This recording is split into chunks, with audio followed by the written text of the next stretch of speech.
Okay, so it's Algeria's Independence Day, and I've done one of these videos for Syria, and I guess this is gonna be a series now.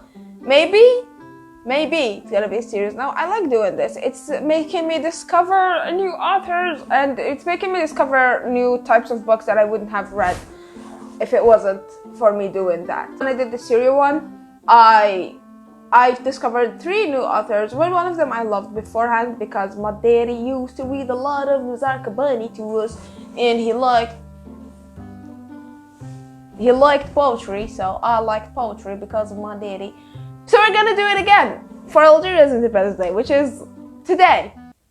It's not today. I'm filming this beforehand, but hopefully it's gonna be today. So I picked up 2 books by Algerian authors. I actually picked up one and still in the process of picking up other. It's so difficult to find books and authors for people that you don't usually read books by. So I'm kind of struggling in the moment. I keep trying stuff and I don't like them by that. So I'm so fucking tired. Oh, hello, how are you? I feel okay.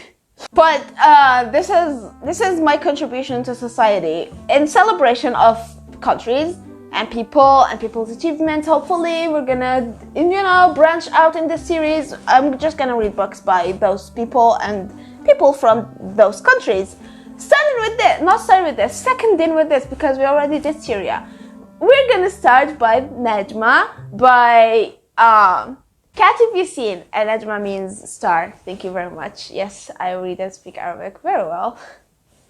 Thank you very much.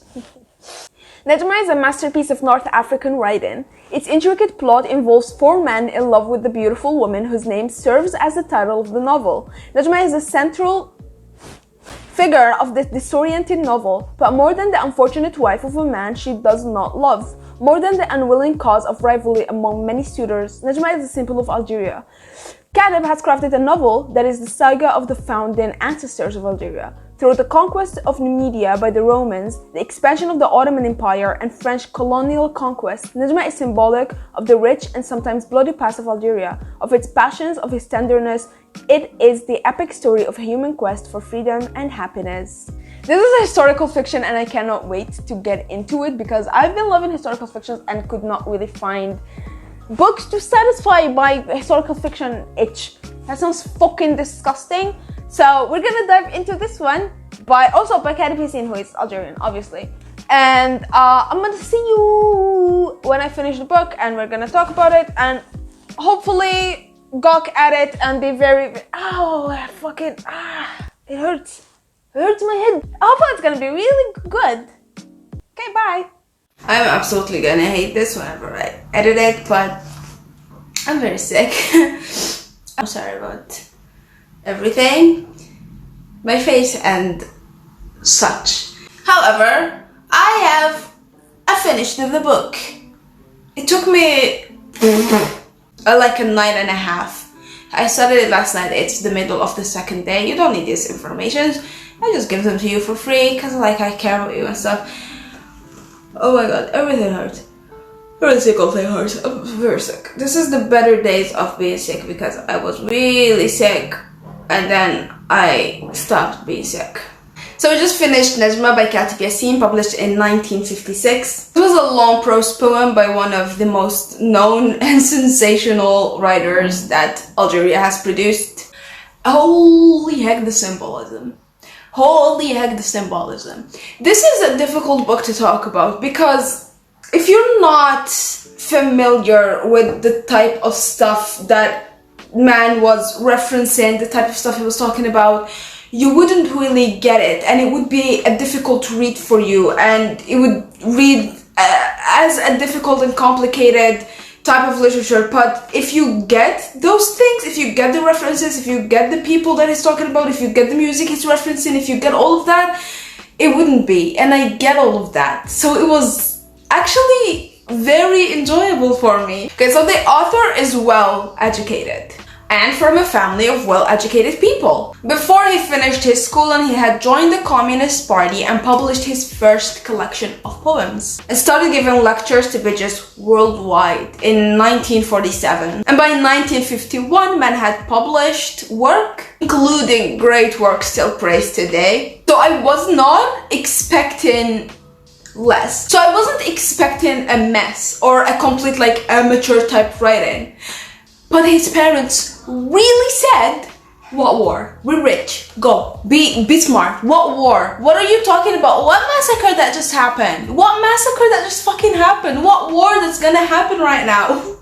Occupied who? Boy, occupied who? We don't know that. We got Benjamins, baby. Like, we're rich, go study, we don't care about anything else. His parents really said that. So I wasn't really expecting anything, you know, I don't know, like lowbrow or whatever the fuck, but I was not expecting it to be this out there.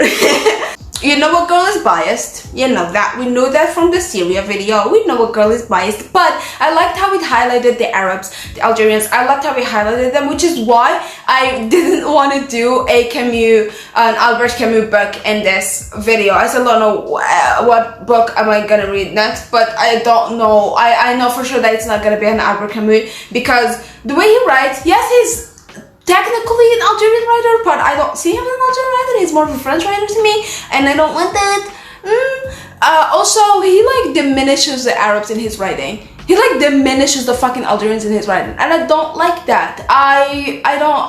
It's not just my vibe. I'm not saying the writing is bad. I'm not saying the author is bad. It's just like not my vibe, and especially for this video, I just don't want to do that to myself. And I liked how the Arabs are, the North Africans, Algerians are highlighted in this one, as opposed to making him just a secondary passing character or like a thing that's being tortured in the fucking corner of the beach somewhere.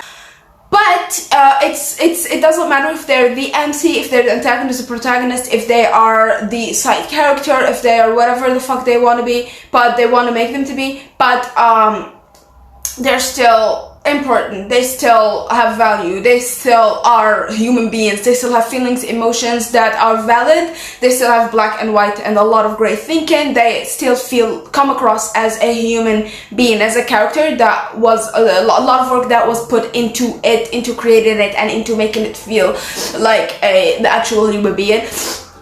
You know, they're actually humans and not just some filthy bitches in war 24/7. So this takes place before the Big Daddy War, before the Big Daddy Independence War, and after the massacre of 1945. So it was a tricky time, but a lovely time for literature. If I do say so myself, it wasn't a lovely time for literature. It was a messy time, but I like that we get this sort of metaphor type of writing, the symbolism in such a difficult time, and I loved how we had love interests, but then at the same time they are the rivals that people were actually seeing, countries that people were actually seeing being attacked by, but at the same time they're symbols for something so much bigger, something epic. I love that, and I loved catching those little things. Like I said before, if you know, you know, if you don't, you know, if you know your history, then this is something that I think you are going to enjoy. But if you don't know your history, then I can see how it's going to be so freaking difficult for anyone to grasp this, because there were so many references, so many icons, so many names, so many traditions, so many things that if you don't know the history of a certain place or the history of a certain time, you will miss all of it, and it will read so difficult. This was difficult not to confuse and not get lost out of, like difficult not to just space out or just like be bamboozled by what's happening if you don't pay attention. But not gonna lie, I think that would only occur if one, you don't enjoy very niche exclusive metaphors, which I loved, and two, don't know some Algerian icons and some whats and who's, because there were hella phrases, even paragraphs from top to bottom, filled with metaphors, references to say, like an Algerian musician, an iconic Algerian musician, or a reference to a heretic in the Independence War that did incredible, like, fucking heroic things, and you wouldn't understand that, which is understandable.